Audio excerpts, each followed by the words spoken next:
இதுக்கு பதில் சொல்லுங்க சார். இன்னைக்கு சுகர், ப்ரெஷர், கெட்ட கொலஸ்ட்ரால், உடல் பருமன் இந்த நாளுக்குமே இந்த காரணம் தெரியாம நீ நிறைய பேர் என்ன பண்ணுறாங்க தெரியுமா? மாத்திரை இன்சுலின் மட்டும் போட்டுட்டு இருக்காங்க. நல்லா கேட்டுடுங்க. சுகர், ப்ரெஷர், கெட்ட கொலஸ்ட்ரால், உடல் பருமன் இந்த நாளுக்குமே ஒரே ஒரு காரணம் தான். அதுக்கு பேர் தான் இன்சுலின் ரெசிஸ்டன்ஸ்.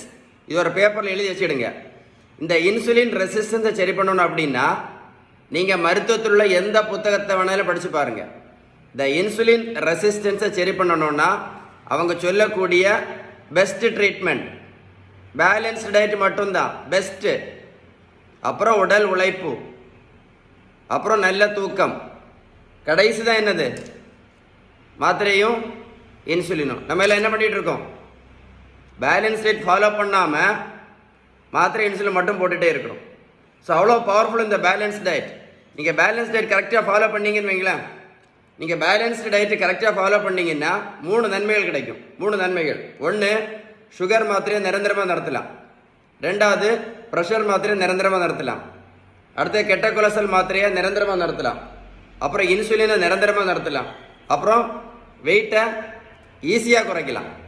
அவ்வளோ பவர்ஃபுல் பேலன்ஸ் டயட். உங்களுக்கு பேலன்ஸ்டு டயட்டை பற்றி ஏதாவது டீட்டெயில்ஸ் வேணும் அப்படின்னா கமெண்ட்ஸில் குட்னு டைப் பண்ணி அனுப்புங்க.